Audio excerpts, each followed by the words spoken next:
So we're refurbishing an old house, but we want to refurbish it in a way that gives us a house that uses as little energy as possible to heat it, to give us hot water, and thereby make our little contribution to the climate emergency. And along the way, we learned both from some sites we visited of people trying to do the same kind of thing, and from our architect, that not only can you reduce the energy that your house consumes, but you can also reduce the amount of energy involved in construction of the house and the amount of energy used to make the materials that you're using to build the house. So we're going for an all-over low-energy house approach, both in its energy consumption and the energy embodied in the building of the house itself.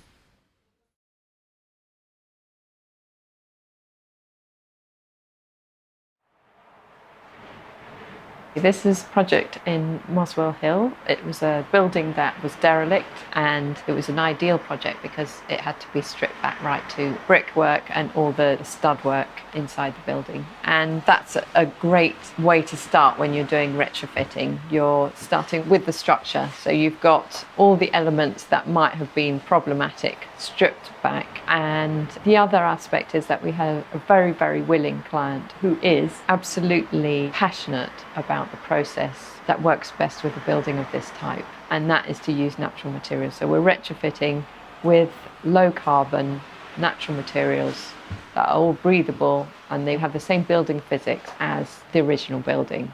That's really, really important, because if you put materials that are in contradiction to the building physics, so for example non-breathable materials against an old brick wall, you can end up with interstitial condensation between the new material and the old material.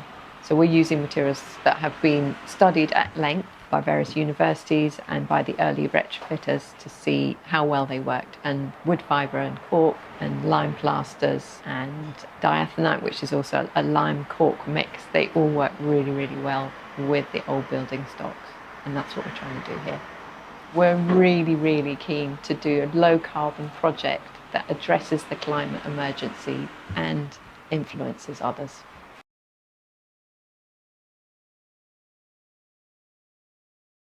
So this building's been extended 3 times in this project.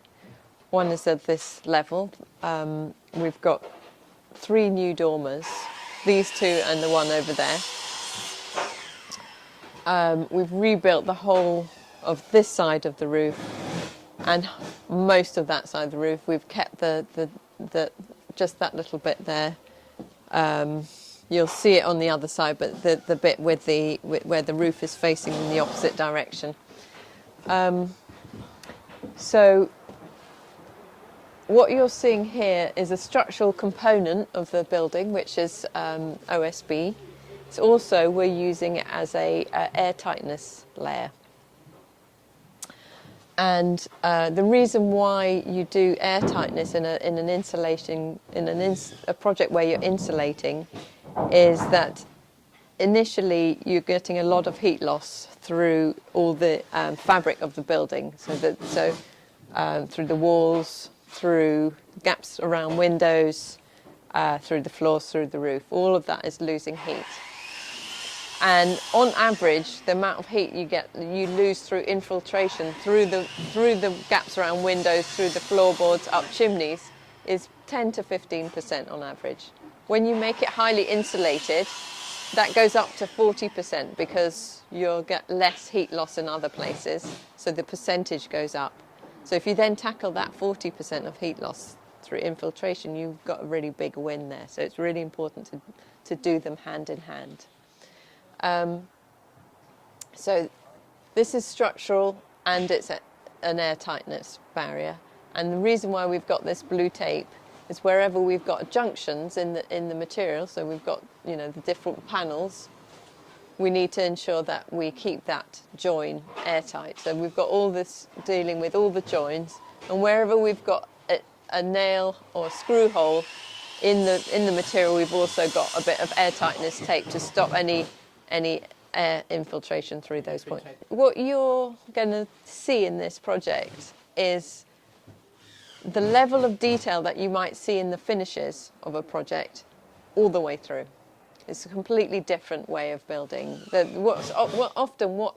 What you see on the outside surface of a building is in sort of domestic projects is all really beautifully done, but what's behind it can be not very nice. A bit of a mess. Insulation not put, not put without gaps. You can often get sort of big gaps between the insulation where you're just losing all those gains you've made from the insulation gets lost through that huge gap that you have. And you see that all over the place. I visit sites when I'm looking for a contractor for a project. I often go and visit sites, and I see it all put in so badly, and that's just common practice because the industry has not. We've got a country with a temperate climate. They haven't had to make the buildings warm because of that, and now we're having to rethink that. So it's very much along the beginning of its journey, but with the fuel prices going as they are, people are going to change their mindset, and I'm hoping there's going to be a sort of a bit like, and it's really sad that like a war can push us to that point. But I'm hoping that, as we had with COVID, there's like a really quick change of thinking. We're going to change the way we do things, and there'll be a sort of a very quick move towards that, because the retrofit industry has been building up knowledge for that point where we can just flip over into a new way of doing things. But we're at the sort of forefront of it with what we're doing here. Forefront amongst others, for people been doing it for really since 2010. It's been really heavily explored. In 2010 there were 150 case studies commissioned, and then they tried out lots of ways, and this is sort of assimilation of all that knowledge that has been built up in the last 10 years. But in 10 years in construction, that's not a very long period of time really. Yeah, so what you move from is uncontrolled ventilation to controlled ventilation.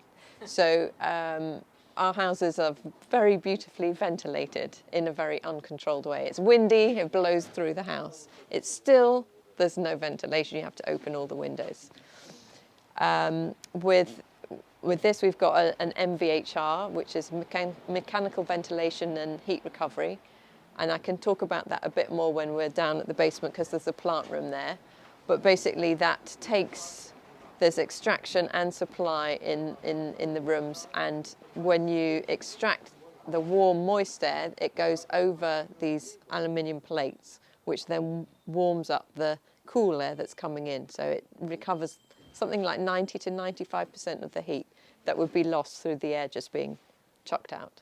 So there'll be constant ventilation as a result. And it's a very good question, because they go hand in hand with making it an airtight building, a highly insulated and airtight building.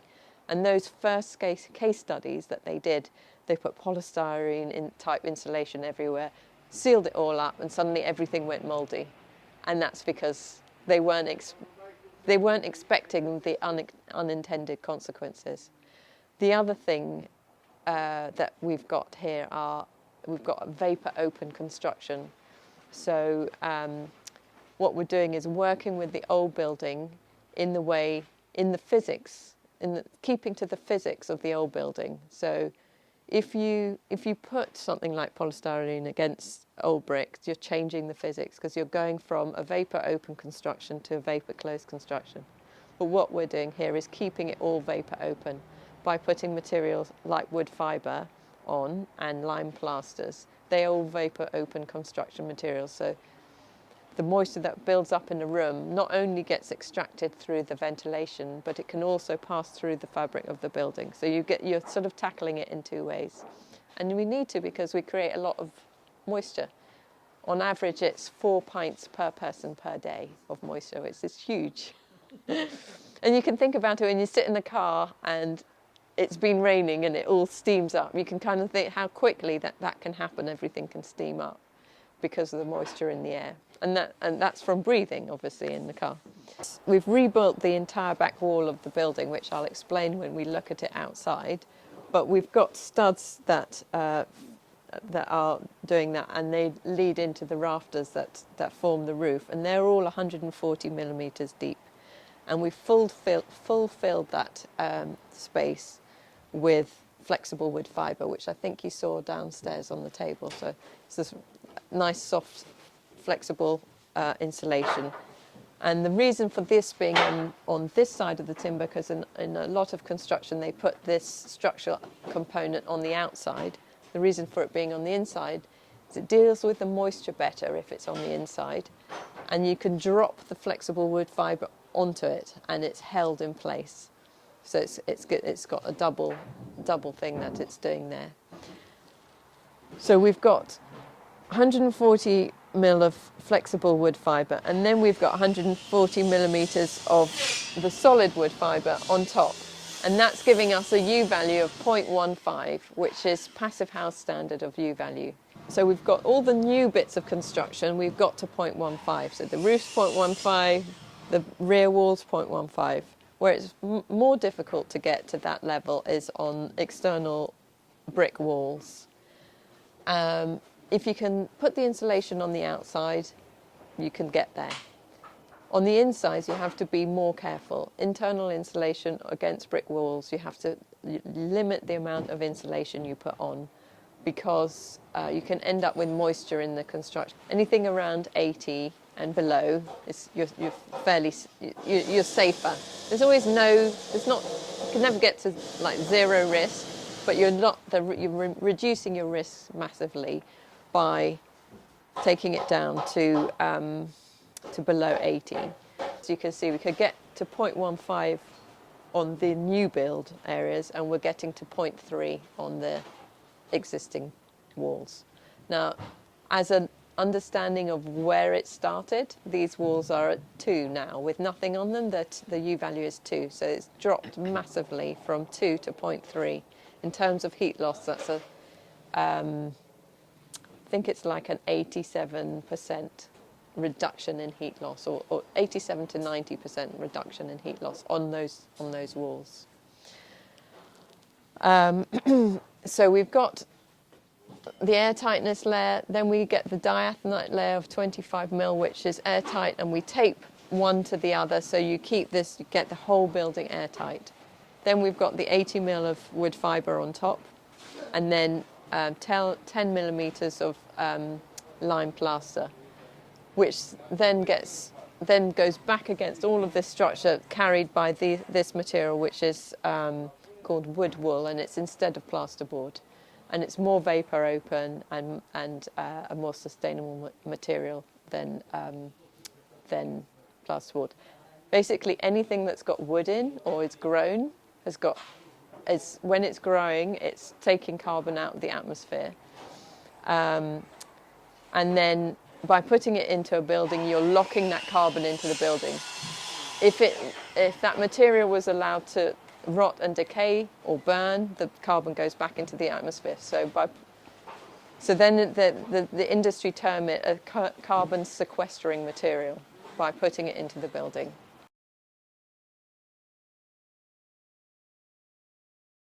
So we've got a very enthusiastic and passionate structural engineer who's got the same level of passion for the low carbon project that I have and the client has and our contractor has. So we're all, the 4 of us between us are right there trying to be as sustainable as possible.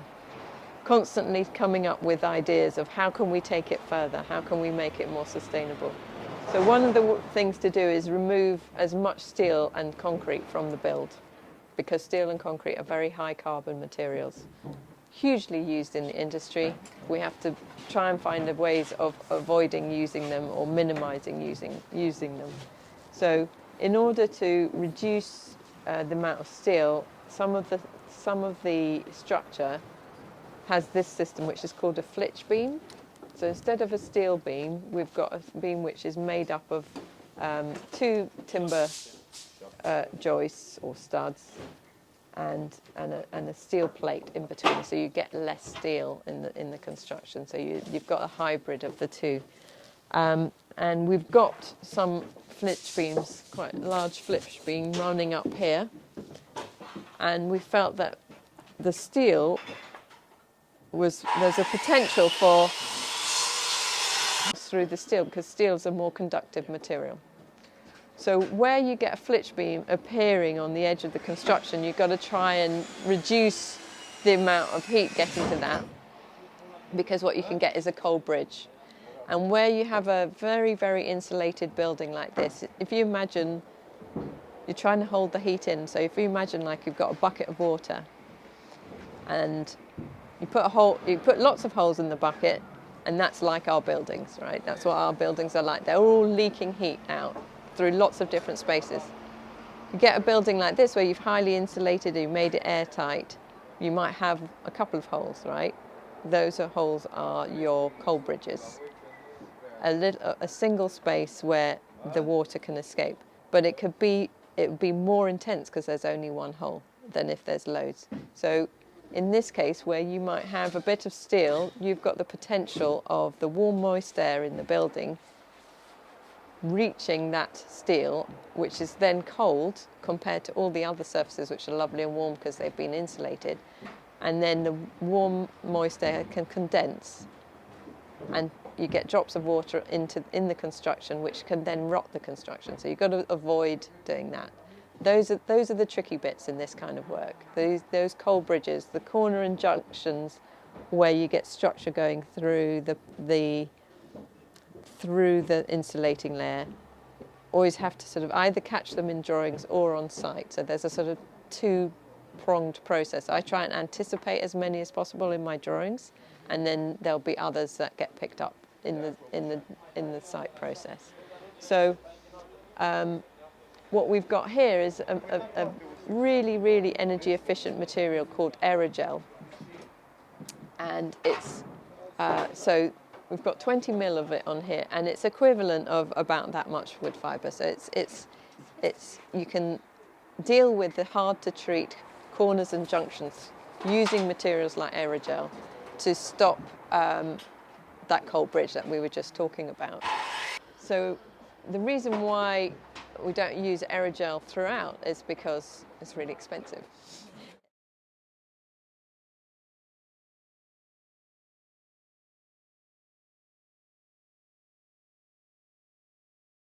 So what you can see here is a material called compact foam. This is it's got similar insulation levels to the wood fibre, but it's really strong. So it's got properties which are a bit like wood. It's not as strong as wood, but you can put screws into it and fix into it in the same way that you can fix wood.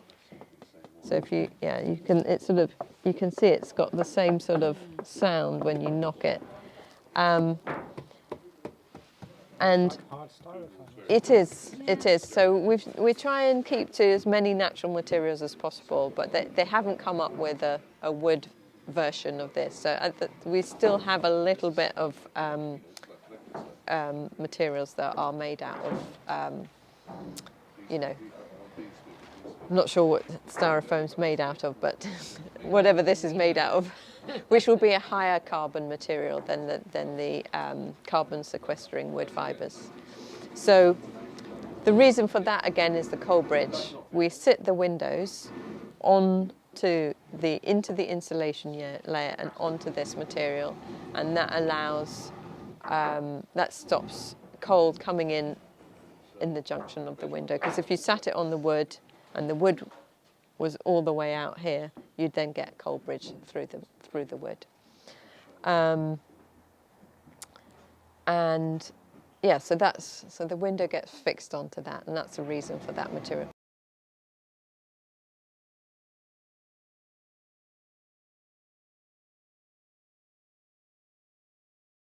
We are here in Muswell Hill project, and today we have the first air tightness test.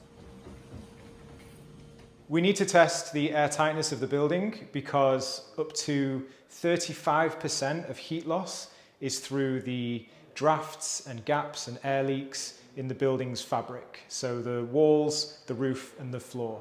In closing up as many of those as we can, we're going to reduce the overall heat demand of the property, and we're also going to increase the comfort levels, because even if you're in a warmish room, if you have a draft on the back of your neck, you'll feel a lot colder.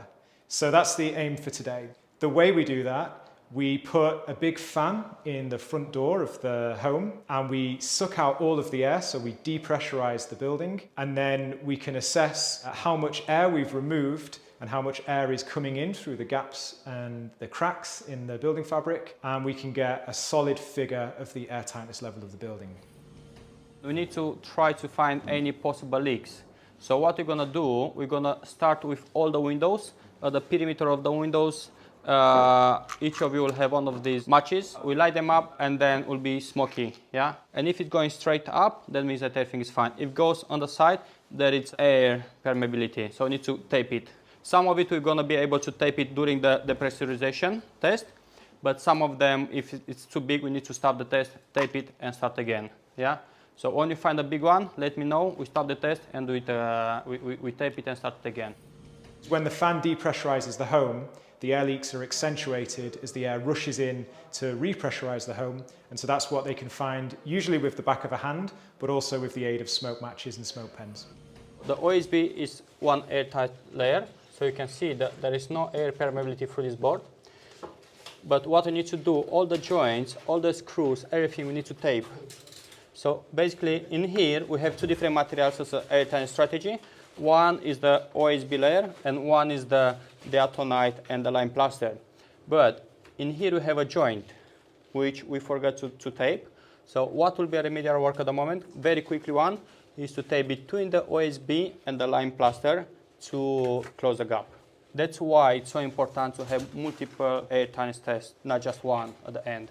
Because now it's easy to have the remedial work, but once you have the plaster on and everything, it's not anymore possible to reach here. In here, we have the two main pipes for the ventilation system, mechanical ventilation system, that goes to the atmosphere. We have the water pipe that goes to the air source heating pump. We have a service conduit, which we go through the wall, we airtight it, and this we put it in to go through with the cables. So then we have the option to tape wire by wire to make it airtight again. We're looking really good. We're at about a 1.4 air changes per hour at 50 pascals, which is the measurement we use. To give that some context, the average leaky Victorian home is probably 10 to 15 air changes per hour at 50 pascals.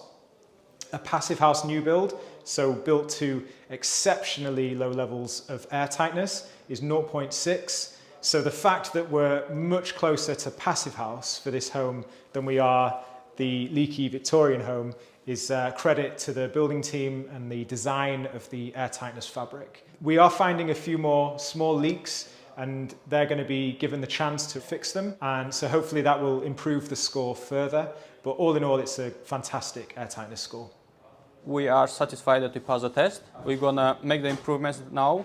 We find a few leaks, we're gonna make the improvements, we adjust the doors, and then the next air tightness test and final one, I'm sure gonna be better. So now our target moves from 1.5 air changes per hour to be as close as possible to 1 air change per hour, which means NFIT standards.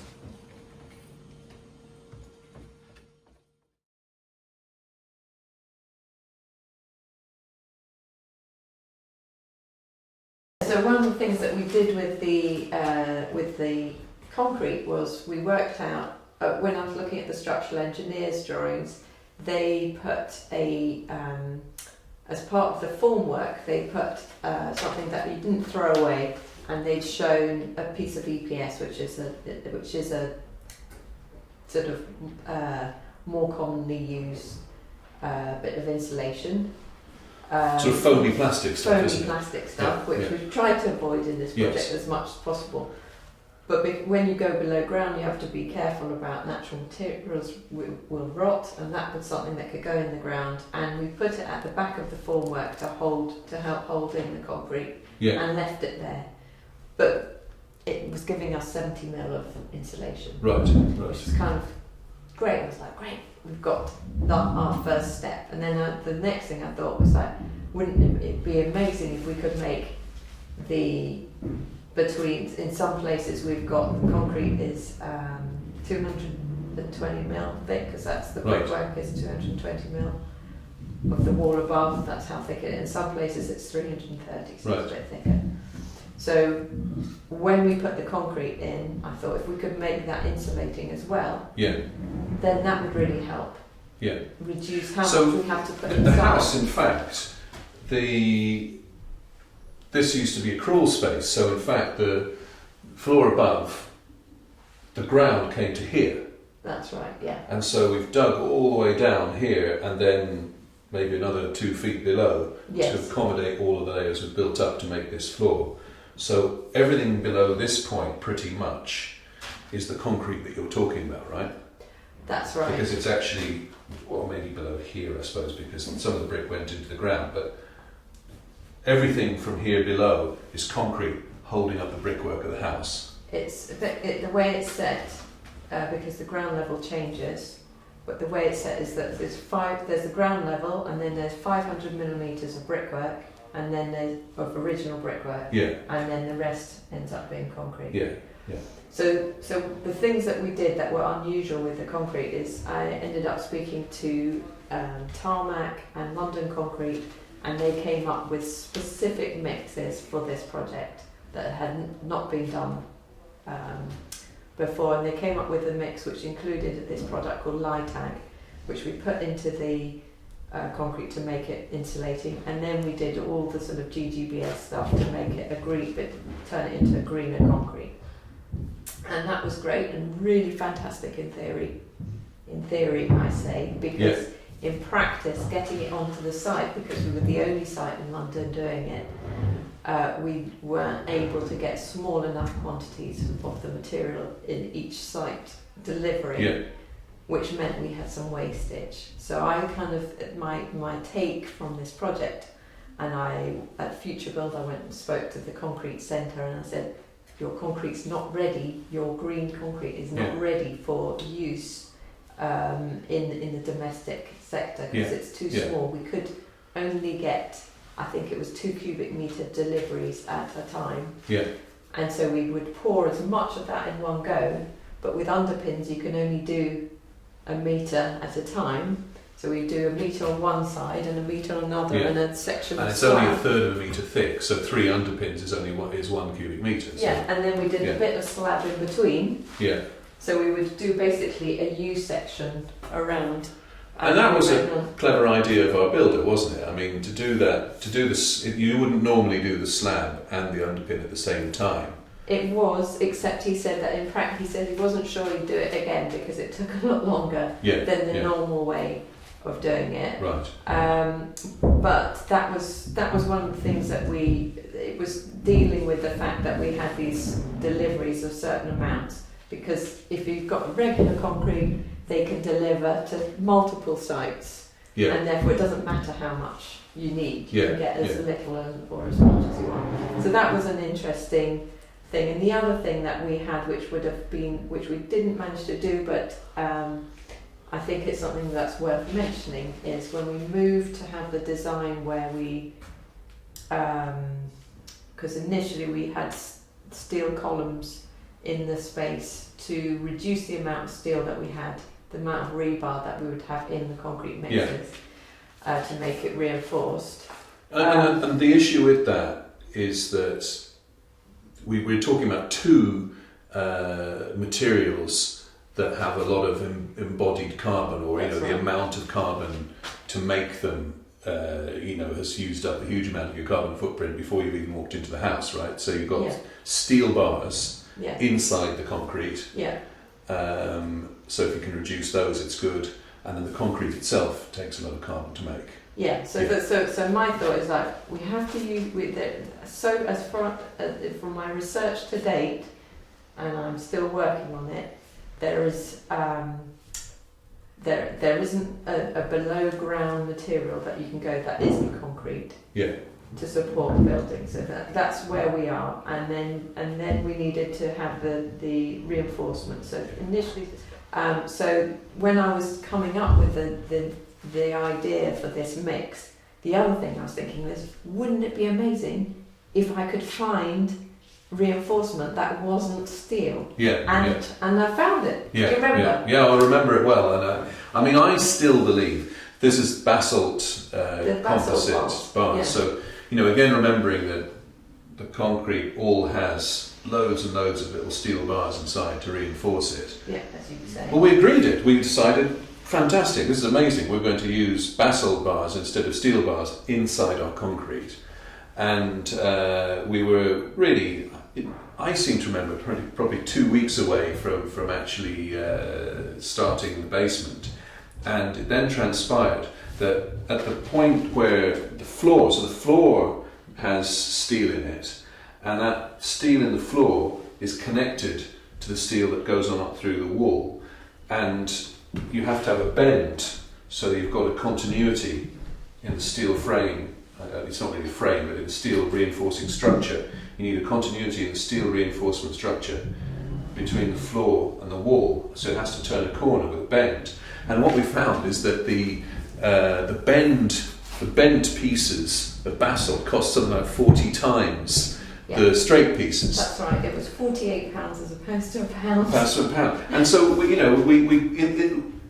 it just completely blew the budget of the project. And so unfortunately, again, we had to not use in the end these basalt reinforcement bars. And unfortunately, what we've got in here is old school steel. Now, and the other thing is that they had to be poured. They had to be, so with steel you can just bend the steel. Yeah. But with the basalt bars they had to be poured, and so you had to have a design for them. Yeah. So there was an expense involved in Yeah. getting the design, and also they were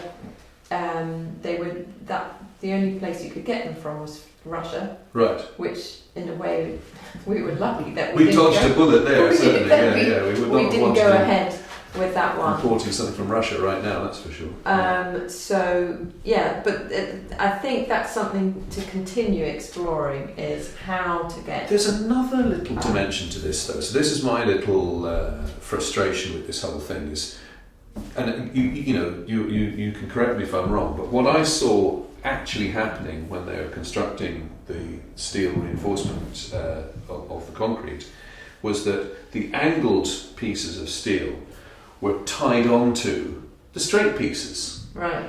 with steel wire. Yeah. And so it's not as if I spoke with Toby, the structural engineer, about this. Yeah. And so there's another angle to this as well. All of these systems, as we call them,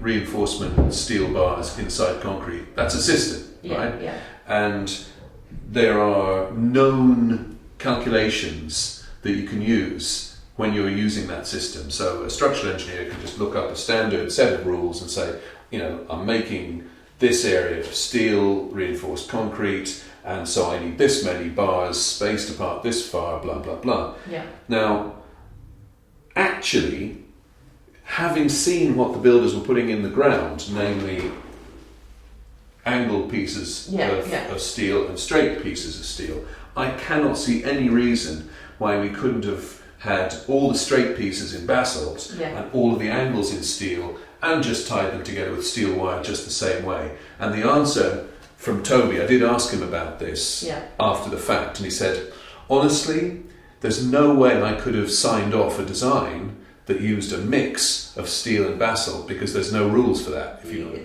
What I thought was exciting about attempting the basement was the idea that we should be attempting to do something that would inform the industry if we got it right, and I think we got it right in many ways. Yeah. And then the next thing we learned a lot. And we learned a lot. We learned a lot. We learned about some of the things that look easy, and then when you actually start to try to do them, are not hard. easy. Yeah. So the other thing we should talk about was that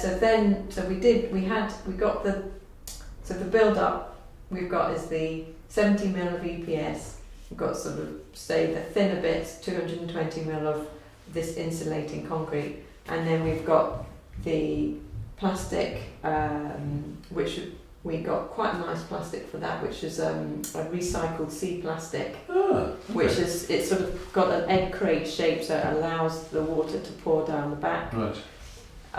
Because the main bit is sort of pushed, there's a sort of flat bit, and then there's these little bumps in it so that you've got space. and then that then goes into the drain, which then Yeah. feeds into the sump pump, and then we've got the cork, 100 ml of cork, Yeah. and then the build up of the lime plaster Yeah. on top of that. And so we've actually managed a 0.15 U value on the walls, Yeah. which is passive house standard. Amazing. And we've managed it on the slab. We've managed it upstairs on the snug area. Yeah. The back wall that Yeah. we rebuilt, and we've managed it on the roof, or the new areas Yeah, of the roof. yeah. We've managed it. Looks amazing up there. Yeah. It's looking all right. Amazing. I'm quite pleased.